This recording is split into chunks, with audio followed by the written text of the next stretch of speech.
the Tab Ultra C Pro. Now when I make these reviews, I make a set of comparison data, and wow, I didn't actually feel the need to upgrade any of the professional behavior scores from this device, the Tab Ultra C Pro, from the Tab Ultra C. And that just shows you that in many ways it's just a small upgrade. It is a performance boost, a slight reduction in thickness, nicer materials and finish. In many other ways though, it's a massive performance boost. And when you look at the benchmarks side by side, it looks like a massive difference, but this isn't making for a massive change in how you can use the device. You can see these differences when you have the two devices side by side, but the thing is you're not going to miss those few milliseconds when you change apps, unless you directly have them side by side to compare.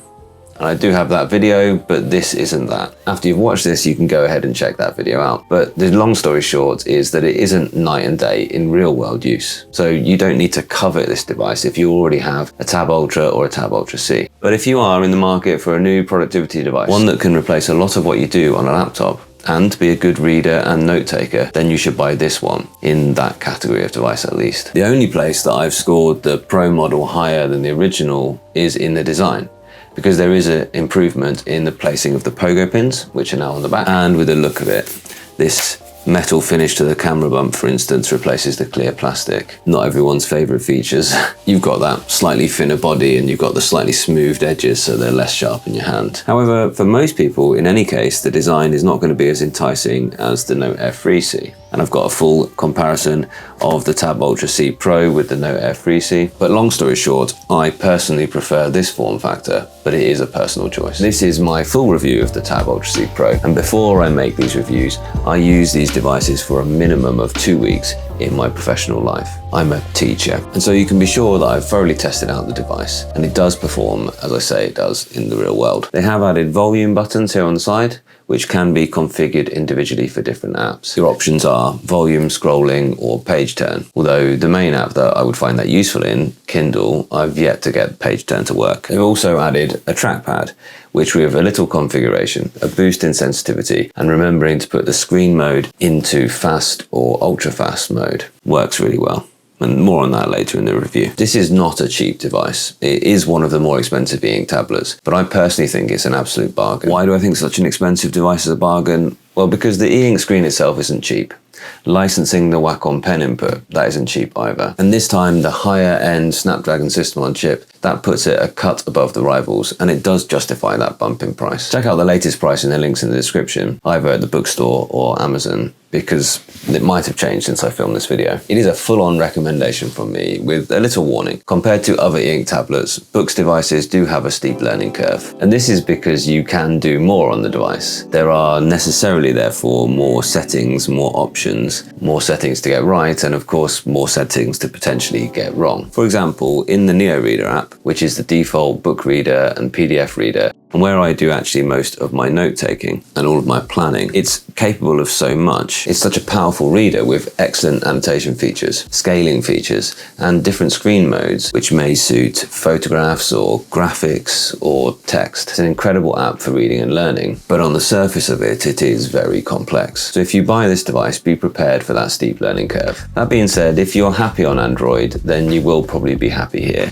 And it does have those familiar Android home, recents, and back buttons, and they can be shown like they are there, or you can configure to use gestures to use those. The second warning is the battery life. It is not going to perform as well as a traditional e-reader, or even some of the other e-ink tablets that are out there, which will last for 2 weeks or so. It's not going to perform that well because you are going to do more than just read on it. And generally, using apps like Chrome, or indeed Space Desk, they are going to use much higher refresh rates, and so they're going to use your battery up much more rapidly. And that's because forcing that screen to refresh many times per second, moving the ink inside the little ink capsules many times per second, that is going to use a lot of energy. Whereas in a reading app, you're only having to use the screen refresh every page turn, and so you will still achieve pretty good battery lives in normal reading apps. So that's the thing. Although it does look absolutely amazing in apps like Chrome, you are going to be taking a hit on your battery life. Let's say it looks amazing and then it looks like that. So I've got this dark color enhancement right off. Let's go back to defaults. So a reading app like Kindle is only having to refresh the screen once every page turn, and you could even disable the page turn animations to make it even more battery friendly. I have talked a lot about this Kaleido-free screen being darker than a black and white screen, and so it is true that you need to run, in a lot of situations, the front lights on at least half, normally even up to 2/3, to get a kind of white background look. Again, that means a drop in the length of time the battery lasts for. But I've actually been trying to run the device as far as I can with basically zero light on it, and it has been zero light the entire time in this video so far. And in fact, if you embrace natural light, if you try and sit near windows or use desk lamps, I'm surprised actually of how quickly I got used to having no front lights on. Got a little bit of glare there, but I certainly can't see it from the angle that I'm on here. And that's doing a really good job of illuminating this space, along with my video lights as well. And personally, I'm now achieving 3 days of using the device. I use it sporadically, but I use it all day, which is good, but it's not great in the world of Eink. The trackpad, in fact, is really useful. It's really useful, not in an app like Kindle, of course. It's really useful, for example, when I'm using the browser version of Xtiles, because moving the tiles around, making new tiles is just so much more intuitive. It's the way it's meant to be, with a pointer rather than with tapping on the screen. So anything which is expecting more of a kind of point and click rather than just a tap, you're going to find that works quite nicely with the trackpad. And I have been finding that I'm more often using the web versions of apps. And you can see things like, although that is going to vary in different apps of whether they're designed to work with clicks or long presses, as most Android apps will be expecting. But anything which is designed for kind of click and drag, I think you're going to find that easier with the trackpad. And in any case, now you've got more options. I really like using the voice recognition, although one frustrating thing about that is that when you're editing with the keyboard, the spacebar starts and stops it. So whenever you try and edit bits of it, then you accidentally restart it with the spacebar. What I've been using recently has been the Google voice typing keyboard, which doesn't start and stop with the spacebar, and that was actually built in. It was pre-installed. You can also toggle whether the on-screen keyboard is shown at all, and you can choose very quickly between the input methods that you've got on the device. When it's on, then you've got access to the voice typing or the handwriting recognition, and when it's off, you've got more screen real estate just to type away. What they should perhaps look at is some kind of free-floating voice recognition thing, much smaller, not taking up so much space on the screen, and that works really seamlessly when you're using the keyboard. Just in general, I think that Boox could take a little bit more time to consider what it's like using the device when you have got the keyboard open, as opposed to when you've got it closed like a notebook. One thing I really love is comments from you guys in the audience, and sometimes they really influence the content.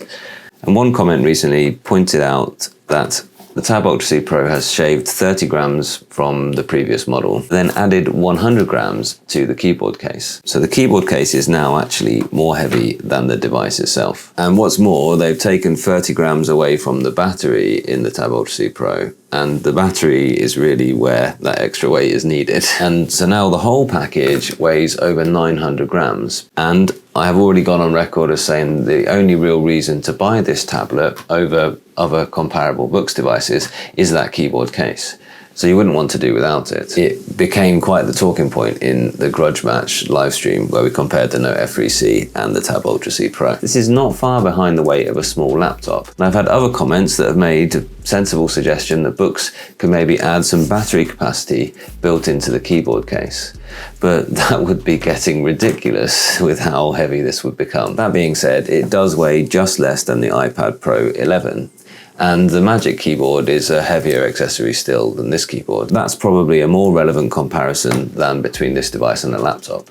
However, it suffices to say that if you've got any wish to use this as a handheld reader for any length of time, it's probably best to look elsewhere. So that being said, this is more of a tabletop. Sure, it's a portable Eink productivity device, but it's probably not an in-your-hand sort of notebook style device. In which case, why the Boox Tab Ultra C Pro, and why not that iPad with its Magic Keyboard? Or indeed the MacBook Air, or any small and light Chromebook or PC? Well, the answer is in the Eink screen. This device is probably for the already initiated. Those amongst you who are already aware and have experienced the benefits of using Eink for note-taking and for reading more than just Kindle fiction books. It's for the people who are certain of those benefits, the eye comfort, and for the use in all lighting conditions. and for battery life, and who now want to expand to be able to do so much more on that amazing reflective screen. For those of us who fit that bill, once you do have this form factor in your life, you'll struggle to go back to not having it. It does this supremely well. The extra processing power and the extra RAM compared to its rivals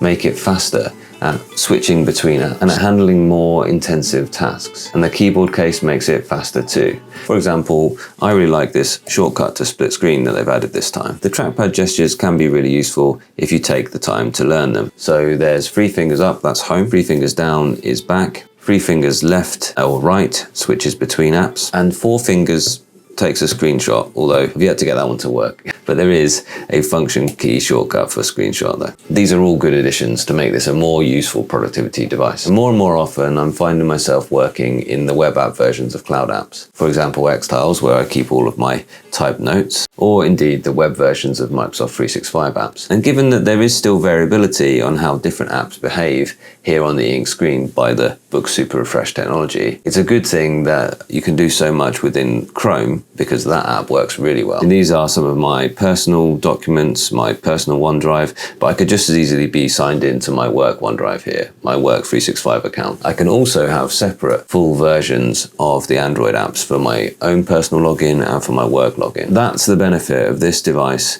over some of your other Eink tablets. It's your place to access and continue working on all of your cloud documents, wherever they live online. Of course, Microsoft 365 works just fine, but Google Drive for docs, sheets, and slides, that works just fine too. And in making these scripts for these videos, I am using a real mix of different platforms. I'm voice transcribing on my phone. I'm adding notes to pages in Xtiles on here, on my phone, and on my computer, whichever computer I'm at. I'm compiling on my desktop PC into Google Drive, and then I'm editing it down on the Tab Ultra C Pro on that same cloud copy. And then I can just download it directly to my teleprompter from Google Drive, and boom, content. There's no workarounds. There's no emailing it to yourself or downloading from bespoke cloud managers or managing versions. And that's what it's like trying to integrate other Eink tablets into your workflows. This just fits straight into your existing workflows. And with that use case, the only thing you might find yourself missing would be a direct 4G or LTE connection. Or perhaps because it is that good, this form factor in a 13.3-inch tablet. That would give you that true split screen real estate. And that's my lasting feeling about this device. I love it. Using it is a real pleasure. But I am aware as I do so that I'm experiencing a stage in an experiment, that probably there'll be another stage in this development process that Boox are going through at the minute. Maybe there'll be another 3 or 4 stages as they iterate on this form factor. It might be that long until they reach a mature design. You have here what I consider to be the best Eink tablet that you can buy, but it isn't an endpoint. It isn't all that it hopes to be yet.